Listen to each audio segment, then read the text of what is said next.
Welcome to the Learning Pines YouTube. We hope this video helps. In this video, I will show you how to make delicious mixed dal without onion and garlic.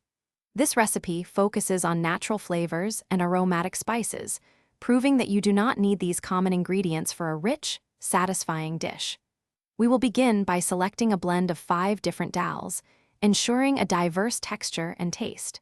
Soaking them for at least 30 minutes is crucial for even cooking and better digestion. This simple preparation sets the stage for a truly wholesome meal. After soaking, thoroughly rinse your dal mixture under cold water until clear. Transfer the rinsed dals to a pressure cooker, adding about 3 cups of water for every 1 cup of dry dal. Incorporate a 1/4 teaspoon of turmeric powder and a pinch of salt at this stage.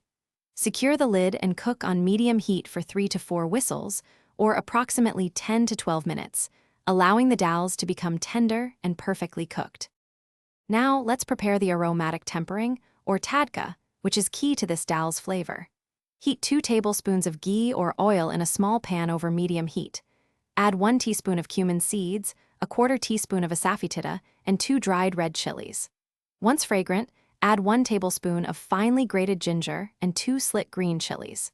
Sauté for about 30 seconds, then stir in 1 chopped tomato and a 1/2 teaspoon of red chili powder. Once your tadka is ready, carefully pour this sizzling mixture directly into the cooked dal. Stir gently to combine all the wonderful flavors. Let the dal simmer on low heat for an additional 5 minutes, allowing the spices to fully meld and deepen. Finally, garnish generously with 2 tablespoons of fresh, chopped cilantro. Serve this wholesome and flavorful mix dal hot with steamed basmati rice or warm whole wheat rotis for a complete and satisfying meal. Thanks for watching. Consider subscribing if we helped you.